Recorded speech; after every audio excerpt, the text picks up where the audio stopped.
नमस्कार, सुबह के 9 बजने वाले हैं। ये वक्त है 9 की 9 खबर का। मैं हूं आपके साथ विभा उपाध्याय और बुलेटिन में सबसे पहले बात पटना नगर निगम में अवैध वसूली की। जी हां, पटना नगर निगम में अवैध वसूली का खेल जारी है। आरोप है कि होल्डिंग टैक्स के नाम पर लोगों से पैसा वसूलने के लिए नगर निगम के कर्मी ने नया तरीका ढूंढ निकाला है। नगर निगम के कर्मचारी लाखों का टैक्स एडजस्ट कराने के नाम पर पैसे बना रहे हैं और नगर निगम के राजस्व को लाखों का चूना लगाया जा रहा है। जरा देखिए पटना के रहने वाले बबलू प्रकाश का जब हजारों का टैक्स बकाया था और नगर निगम के टैक्स लेने वालों से मुलाकात हुई तो क्या रास्ता निकला। 1399 टोटल टैक्स आ रहा है 37,612 रुपये। नोट कर ले का 15,934 रुपया टैक्स हो गया और 16,399 रुपये इसका पेनल्टी हो गया लेट फाइन। कुछ हिसाब किताब नहीं लगता है? लग जाएगा वो हम ही लोग लगाते हैं ना, कराइएगा तो सब चीज़ का व्यवस्था हम ही लोग करेंगे। ऑफिस से जाइएगा, नंबर देके भेज देगा। टैक्सों से रखना बड़ा आफत है। चक्रवृद्धि का ऐसा लगता है। एकरा में हो कितना में आप तो कराइएगा ना तो वो आपको जो मन लायक होगा वहाँ तक पहुँच जाएगा। इस दिन कराइएगा। भैया सबसे बड़ा चीज़ है लॉकडाउन में नौकरी साला चला गया, समझ लो। अच्छा ओकरा में अभी कराने में सक्षम नहीं है। अब जैसे अभी हो गया ना तो एक को होता है जैसे इंतजाम कर लेते हो। तो देखिए इसको में आपका जो होता है जो ऊपर नीचे करना होता है, लोग करते हैं ऊपर नीचे। आपको दे लेके हमारा कुछ बच जाएगा ना। हाँ, इसको में बचा देंगे, आपको बचा दीजिएगा ना। हाँ बिल्कुल बचा देंगे, बस समझ गए। मतलब कितना तक हमको इसमें बोल दीजिए 37,612 में तो हम कितना इंतजाम कर। इसको में आपको रिलीफ हम दे देंगे, समझ गए। दे लेकर के जो होता है ना ऊपर माइनस प्लस करा करके आपको ढेर रिलीफ मिल जाएगा। फिर भी इंतजाम कितना कर ले? देखो इंतजाम क्या पंकज पेनाल्टी कितना है? पेनाल्टी 15,000 बोले ना। 16,000 पेनाल्टियाँ माफ़ करा देवे हैं। पेनल्टियाँ माफ़ हो जाती तो बहुत बड़ा बात है। तो ओकरा लगी खर्चा करे पड़ता है ना। हम फोन से बतिया लो। हम हो जाए मोटा मोटी 20 मान के चले जाओ। 20 में आपका टैक्स और ले दे के मतलब क्लियर हो जाएगा। क्लियर कर देंगे। हम हमारे लोग के है ना काम कर देते हैं। हम फोन करवाते हैं और आप यहीं से इतना जल्दी करें तो फिर ना करवा लेते तुरंत। तो मैं आपका जो कहते हैं चक्रवृद्धि ब्याज इतने लेट करिएगा बढ़ते हैं। ठीक है। तो बबलू प्रकाश का कहना है कि प्राइवेट कंपनी के किसी एक व्यक्ति का ही नहीं बल्कि पूरे नगर निगम में वसूली का खेल चल रहा है। वहीं पटना नगर निगम में चल रहे इस वसूली की जानकारी जब नगर आयुक्त को दी गई तो नगर आयुक्त ने कार्रवाई की बात कही।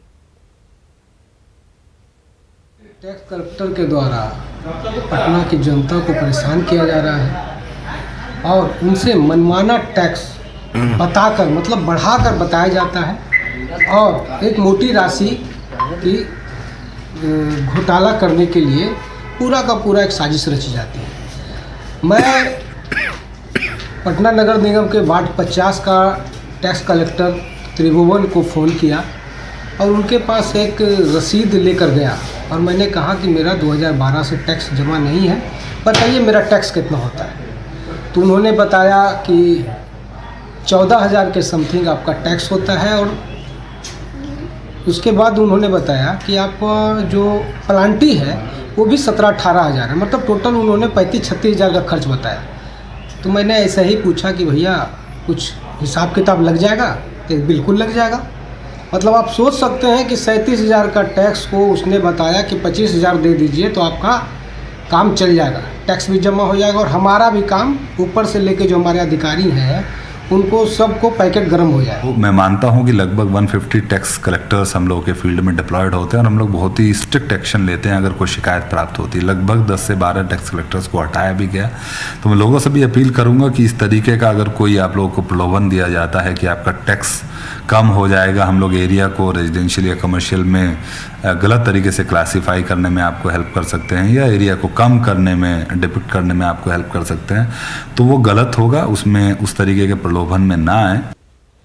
और सहयोगी रवीश नारायण हमारे साथ इस वक्त ज्यादा जानकारी के साथ फोन लाइन पर पटना से जुड़ गए हैं। रवि, ये कोई पहला मामला नहीं है और आखिरी भी से न माना जाए, क्योंकि इस तरह की शिकायतें बार बार आती हैं। 2-4 लोगों को कार्रवाई के तौर पर हटा दिया जाता है, लेकिन एक बार फिर से वो जो पूरा गोरख धंधा है वो चलता रहता है।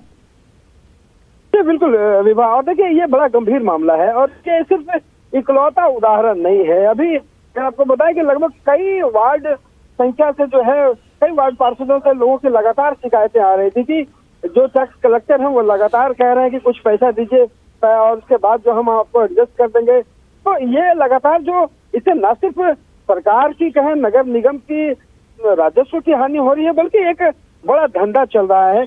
और देखिए 1-2 लोगों के हटाने से काम नहीं चलेगा। हालांकि नगर लेकिन मॉनिटरिंग को लेकर क्या व्यवस्था है रवि? चूंकि सभी को जानकारी होती है, विभाग भी ये बार बार कहता है कि हमें जब शिकायत मिलती है इस तरह के किसी खेल की तो हम कार्रवाई करते हैं। तो इसे निगरानी के तौर पर क्या कोई मॉनिटरिंग होती है ऐसे लोगों की? नहीं, सबसे बड़ी बात है कि देखिए यहाँ पे जो नगर निगम में जो टैक्स की वसूली होती है वो नगर निगम सीधी तौर पर डायरेक्ट खुद नहीं करता, बल्कि उसने एजेंसी को हायर कर रखा है। और आपको बता दूं कि जो एजेंसी यहाँ पे टैक्स वसूली का काम अभी फिलहाल कर रही है, ये पिछले बार इस पर कई सवाल भी खड़े हुए थे। इसे ब्लैकलिस्ट करने की बात कही गई थी, क्योंकि कई ऐसी बातें जो है वो निकल करके लगातार सामने आती रही है कि वैसे एजेंसियां जिसके लोग जो है टैक्स वसूली के नाम पर लगातार अगर वसूली कर रहे हैं, पैसा उगाही कर रहे हैं, तो फिर ऐसे एजेंसियों पर कार्रवाई क्यों नहीं? ऐसे एजेंसियों के जो बड़े अधिकारी है उस पर कार्रवाई क्यों नहीं? तो नगर प्रशासन को जो है नगर निगम को एक बड़ी कार्रवाई करनी होगी एजेंसियों पर, ताकि तभी जाकर के सब कुछ ठीक हो सकता है, वरना 1-2 लोगों पर कार्रवाई करके इसे ठीक नहीं किया जा सकता। विभाग चलिए, बिल्कुल, बहुत बहुत शुक्रिया रवीश नारायण इस तमाम जानकारी के लिए।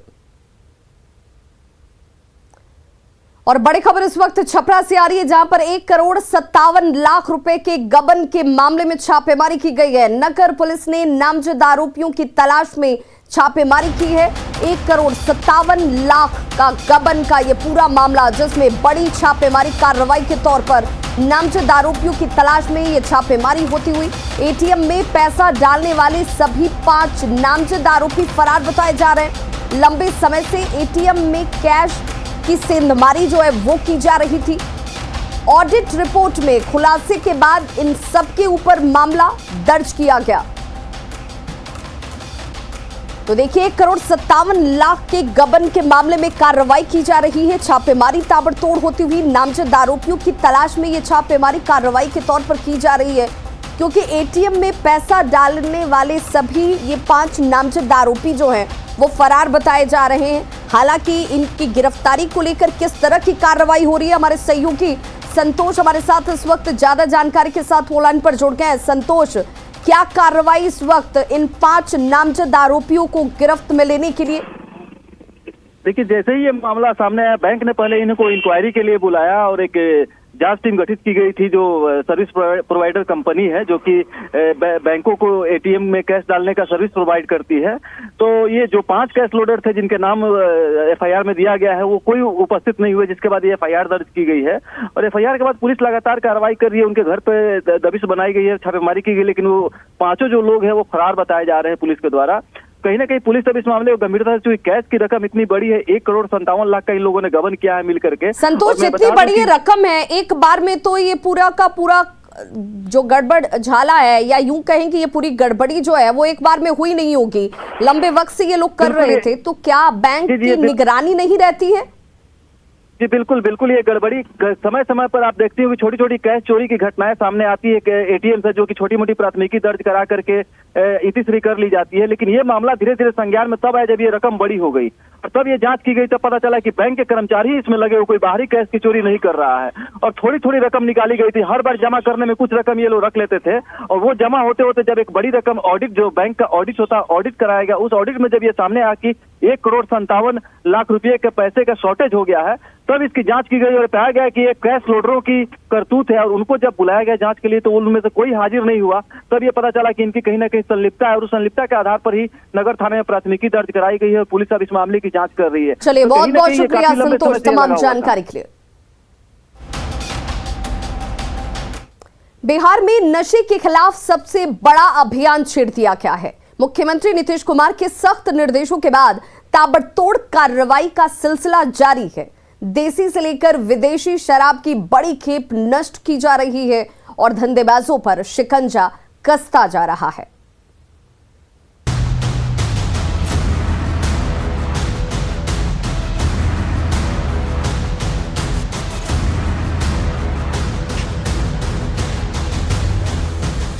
किया था 2015 में महिलाओं की मांग पर एक हम कॉन्फ्रेंस में थे और उसके पहले हम लोगों ने बहुत कोशिश की थी और लोगों के बीच में प्रचार कर रहे थे कि शराब बुरी चीज़ है, पीजिए नहीं, ये सब कुछ।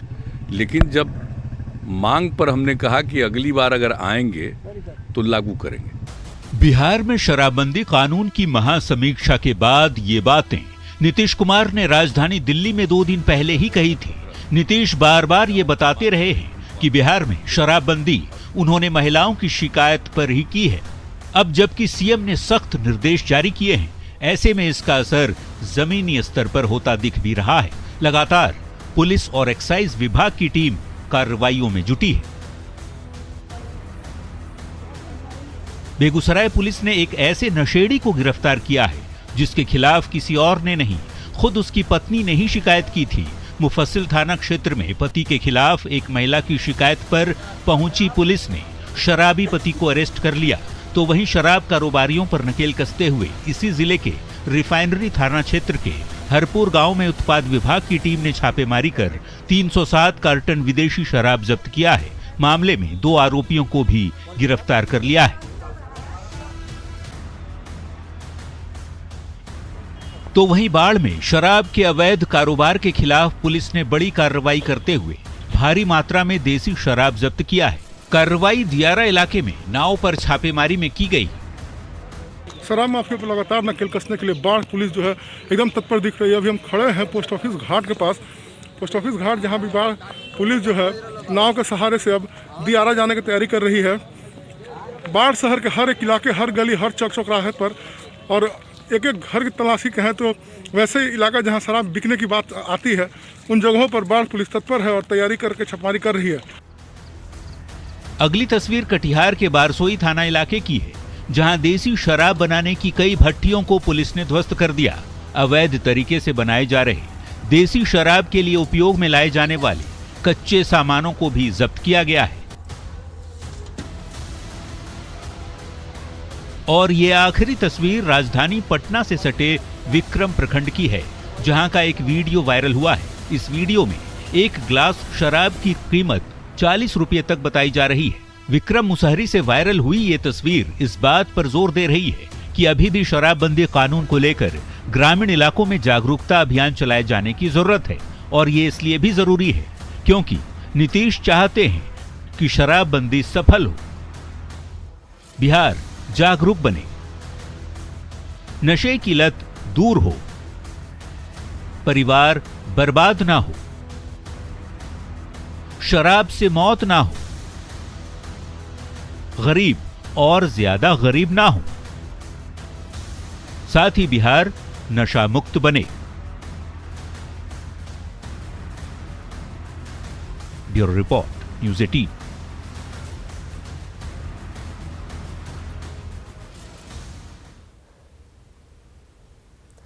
पटना में शराब पीने वालों के खिलाफ पुलिस ताबड़तोड़ छापेमारी कर रही है। पुलिस ने कंकड़बाग और डाक बंगला चौराहे के 2 होटलों में छापेमारी की। साथ ही कंकड़बाग में एक घर में भी शराब की खबर पर छापा मारा गया।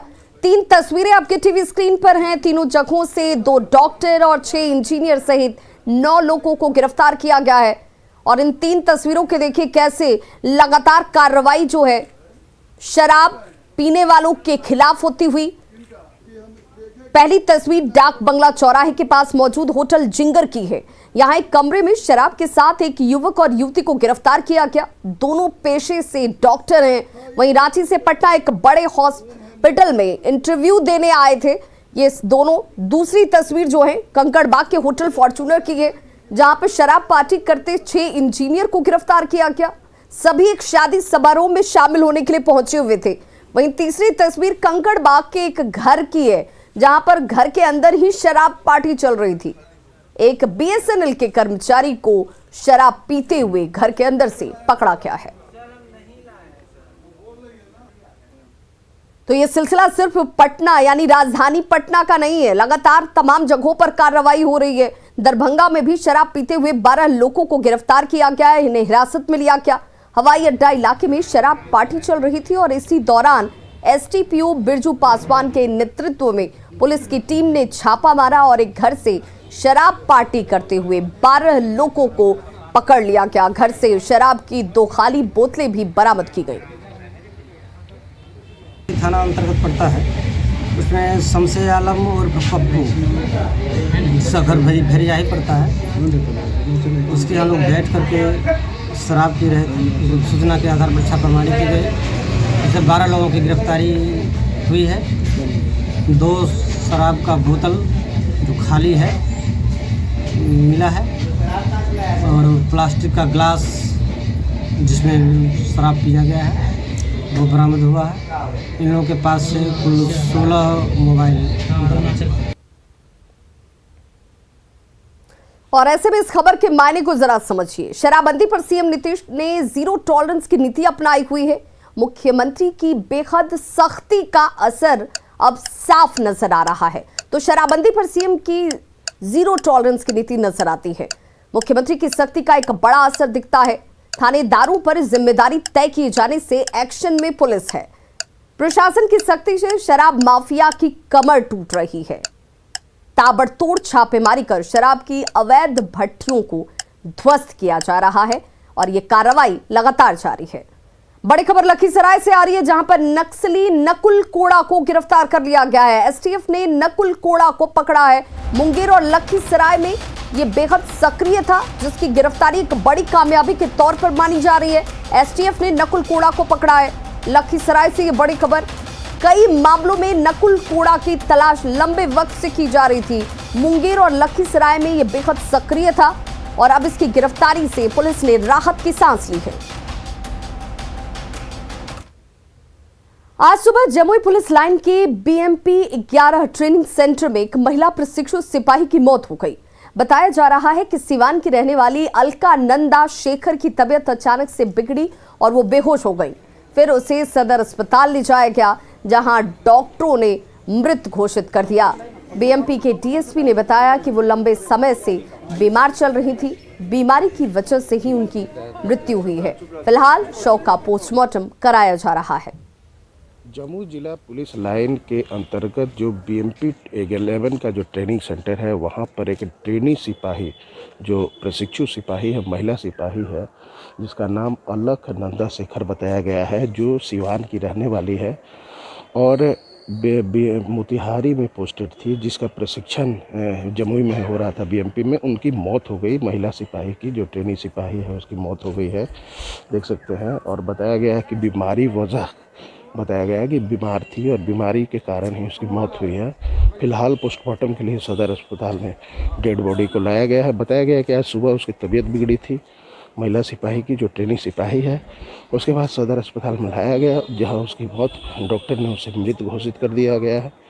बताया जाता है कि महिला सिपाही लंबे समय से बीमार चल रही थी और कल शाम तक ठीक थी। सुबह में अचानक तबीयत बिगड़ी और जब उसे सदर अस्पताल में लाया गया तो डॉक्टर ने उसे मृत घोषित कर दिया। फिलहाल जो आगे की प्रक्रिया चल रही है, जो महिला सिपाही की जो ट्रेनिंग महिला सिपाही है जिसकी मौत हुई है, वो सिवान की रहने वाली बताई गई है। फिलहाल जो जमुई जिले के पुलिस विभाग के अधिकारी हैं, आगे की कार्रवाई में जुट गए हैं। केसी कुंदन, न्यूज़ 18 जमुई। तो खबरों का सिलसिला लगातार जारी है, आप देखते रहिए न्यूज़ 18 बिहार झारखंड।